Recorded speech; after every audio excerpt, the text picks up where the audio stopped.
Untuk menghasilkan produk perlu dilakukan kegiatan produksi yang merupakan salah satu kegiatan ekonomi. Kegiatan ekonomi akan berjalan jika ada pelaku-pelaku yang menjalankan kegiatan ekonomi. Siapakah pelaku kegiatan ekonomi dalam suatu perekonomian? Pengertian pelaku ekonomi. Pelaku ekonomi adalah orang atau lembaga yang melakukan kegiatan ekonomi. Ada 4 pelaku ekonomi, yaitu rumah tangga keluarga atau konsumen, rumah tangga perusahaan atau produsen, rumah tangga pemerintah, dan rumah tangga luar negeri. Rumah tangga konsumen atau RTK adalah kelompok masyarakat yang melakukan kegiatan konsumsi terhadap barang dan jasa untuk memenuhi kebutuhan hidup diri sendiri ataupun keluarga. Rumah tangga produsen atau RTP adalah pihak yang melakukan kegiatan untuk menghasilkan barang dan jasa guna memenuhi kepentingan orang lain. Rumah tangga pemerintah adalah pihak yang bertugas untuk mengatur, mengendalikan, serta mengadakan kontrol terhadap jalannya roda perekonomian. Peran pelaku ekonomi dalam perekonomian. Peran rumah tangga keluarga atau rumah tangga konsumen RTK. Rumah tangga konsumen memiliki 2 peran, yaitu sebagai konsumen dan sebagai penyedia faktor produksi yang meliputi penyediaan lahan, tenaga kerja, modal, dan keahlian. Rumah tangga keluarga atau biasa disebut RTK harus memiliki pendapatan. Pendapatan rumah tangga keluarga diperoleh dari penggunaan faktor produksi yang dimilikinya. Pendapatan rumah tangga keluarga terdiri dari 1. Sewa atau rent, yaitu balas jasa yang diterima karena telah menyewakan tanahnya kepada perusahaan. 2.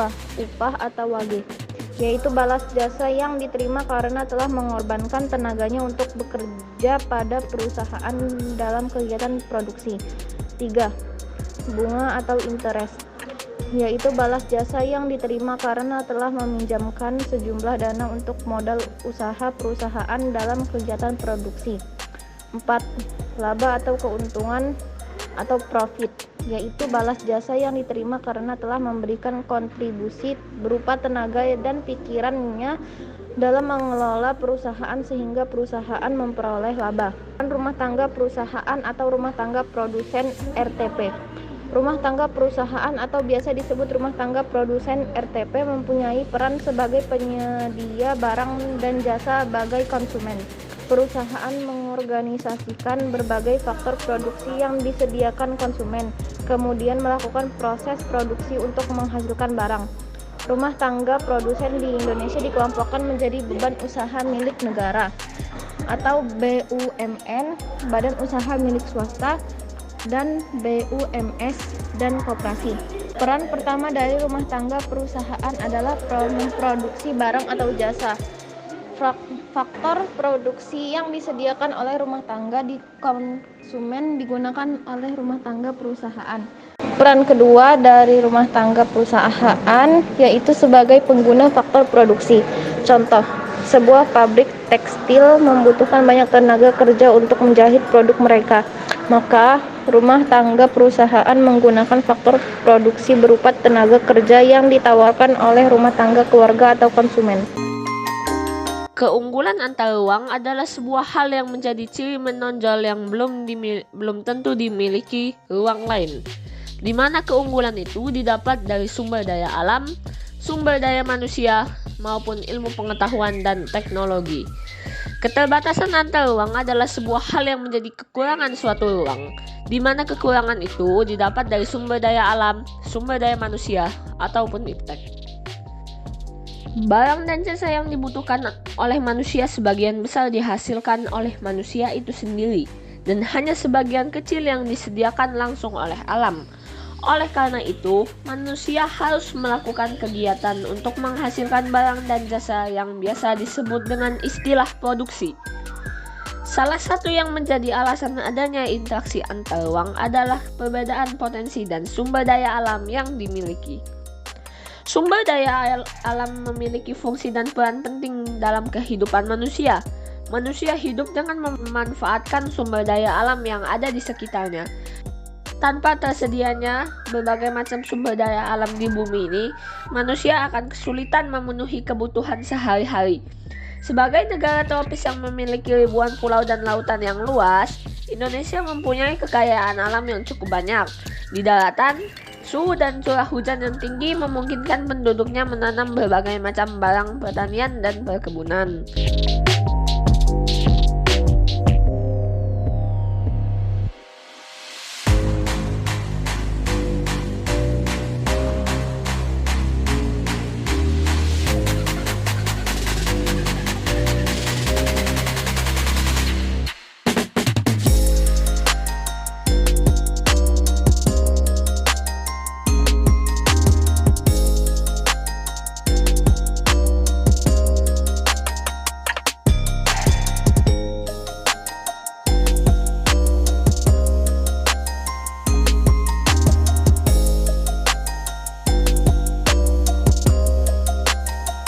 Ekonomi agrikultur adalah upaya peningkatan perekonomian dengan memberdayakan sektor pertanian. Agrikultur merupakan kegiatan pemanfaatan sumber daya hayati yang dilakukan manusia untuk menghasilkan bahan pangan, bahan baku industri, sumber energi, atau untuk mengelola lingkungan hidupnya. Kegiatan pemanfaatan sumber daya hayati yang termasuk dalam agrikultur biasanya dipahami orang sebagai budidaya taman, bercocok taman, atau pembesaran hewan ternak.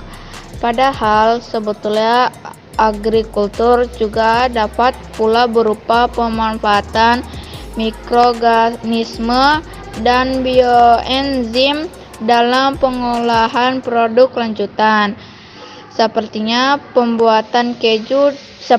pembuatan keju dan tempe, atau sekedar ekstraksi semata, seperti penangkapan ikan atau eksploitasi hutan. Redistribusi pendapatan nasional.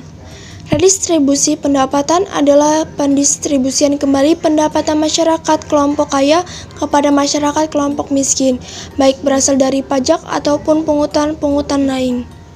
Redistribusi pendapatan dilakukan sebagai salah satu bentuk jaminan sosial yang dilakukan negara kepada masyarakat. Jaminan sosial bukanlah pengeluaran publik yang sia-sia, melainkan sebuah bentuk investasi sosial yang menguntungkan dalam jangka panjang yang dilandasi dua pilar utama, yakni redistribusi pendapatan dan solidaritas sosial. Redistribusi pendapatan dapat berbentuk vertikal dan horizontal. Redistribusi vertikal menunjuk pada transfer uang dari orang kaya ke orang miskin. Di sini, jaminan sosial merupakan bentuk dukungan warga masyarakat yang kuat kepada warga masyarakat yang lemah secara ekonomi. Redistribusi horizontal adalah transfer uang antar kelompok, yaitu dari kelompok satu ke kelompok lain. Contohnya, dari orang dewasa kepada anak-anak, dari remaja ke orang tua. Redistribusi horizontal dapat pula bersifat antar kepribadi, yaitu dari satu siklus kehidupan seseorang ke siklus lainnya.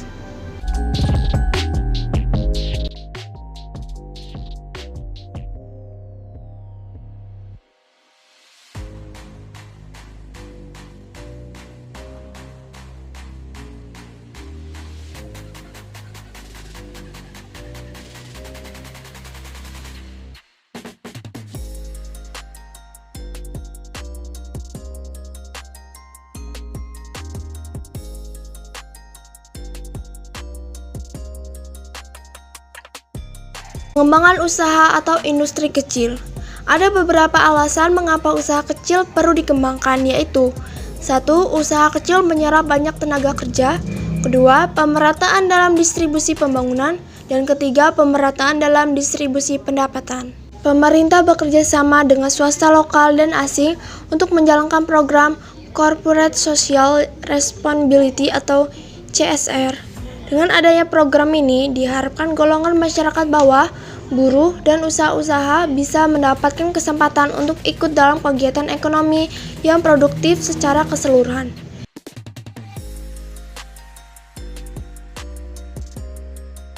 Pemerintah konsisten dalam mewujudkan kebijakan penegakan hukum dan keadilan ekonomi.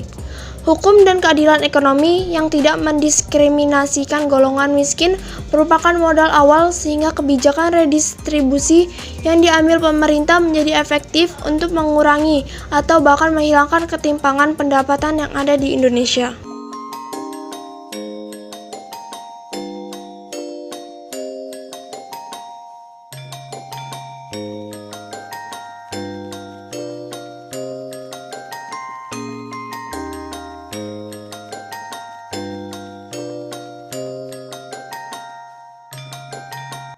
Beberapa alternatif praktik redistribusi pendapatan di Indonesia. Pertama, subsidi. Dalam rangka pendistribusian pendapatan, pemerintah berupaya untuk mendorong usaha kecil dan menengah agar tetap hidup dan memiliki daya saing. Maka dari itu, pemerintah memberikan subsidi baik berupa potongan harga ataupun memberikan tambahan modal kepada produsen. Contohnya, subsidi pupuk dari pemerintah kepada petani dimaksudkan supaya petani dapat menekan biaya produksi. Dengan harga pupuk yang lebih rendah, diharapkan para petani dapat menjual hasil pertanian dengan harga yang lebih rendah sehingga dapat bersaing. Yang kedua, pengenaan pajak. Terdapat banyak jenis pajak di Indonesia, antara lain pajak kendaraan bermotor, pajak penghasilan, pajak pertambahan nilai, pajak penjualan atas barang mewah, bea materai, pajak bumi dan bangunan, dan sebagainya. Pajak dan subsidi merupakan alat utama dalam pendistribusian pendapatan. Pajak merupakan sejumlah uang tunai yang dibayarkan oleh rakyat kepada negara yang sifatnya dapat dipaksakan berdasarkan undang-undang.